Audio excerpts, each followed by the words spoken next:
Why good shall always overcome evil.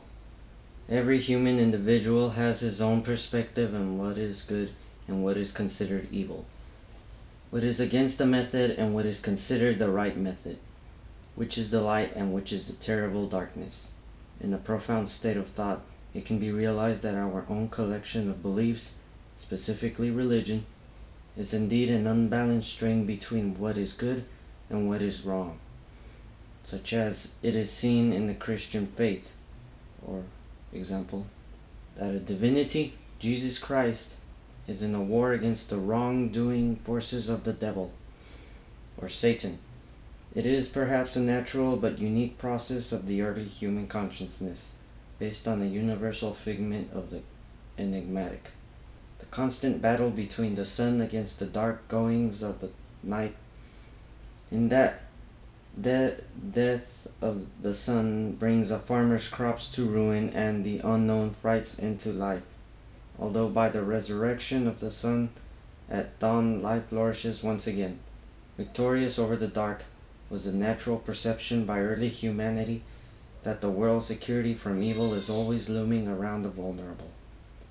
As it could be understood, nature might have influenced the reasoning thoughts of the early mind.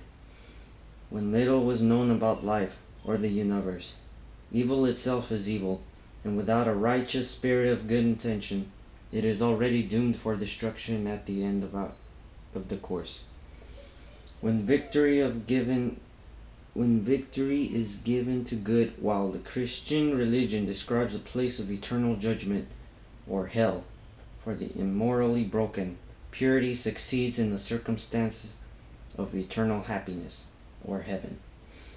As it is compared to the Bible, no matter if it takes the death of 5 million innocent Christians or Jews, goodness still is bound for victory and success, even if the last good doer is slaughtered or the last church is burned down.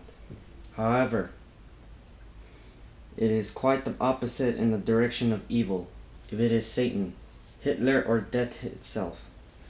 Since evil is bound to fail in the dreaded plot to conquer the good, now that evil is vulnerable in itself to break itself, its creed, its spirit in the plot over good. Hitler, who inspired Germany to lead the war and to fight for the German people, taught Germany and encouraged its people to fight and live with the spirit of Germany, the empowering victory vision of the master race over all other known peoples and nations.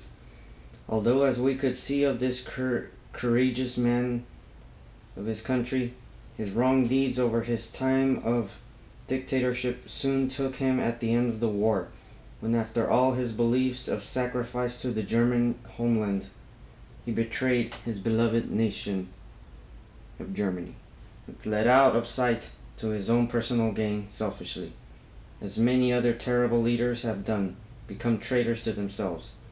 Here comes the idea of being wrong, is being a betrayer to themselves. Lucifer betrayed God by wanting to be as high and mighty as he was.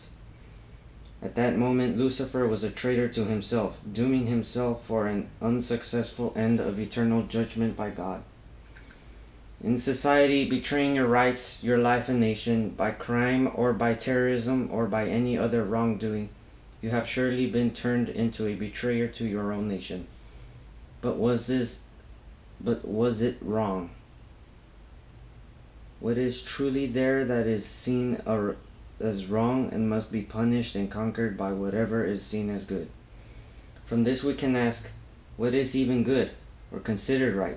Society somewhere once saw the Jewish people as everything that is evil or corrupt, and so they saw the way of life like this, blinded by a false misconception and adjusting their problem with genocide. Are we committing wrong acts based on the misconception of what we see as good, or necessary, or evil, or not natural and moral means? Should we might as well be killing off entire states of American people and accepting it all as a good thing? Is destruction the way of life? Is it not pain?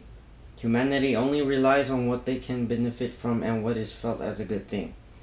As the ancients of South America committed terrible actions of human sacrifices before Europeans had made their great contact in history, the ordinary Mayans saw this as a miraculous happening and the greatest thing to happen process of life in a day.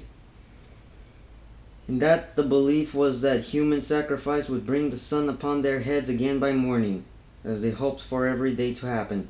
They saw this as the greatest deed anyone could act upon. Before the Europeans came in the mission of the Church, here we ask, what is good and what is wrong in our own eyes?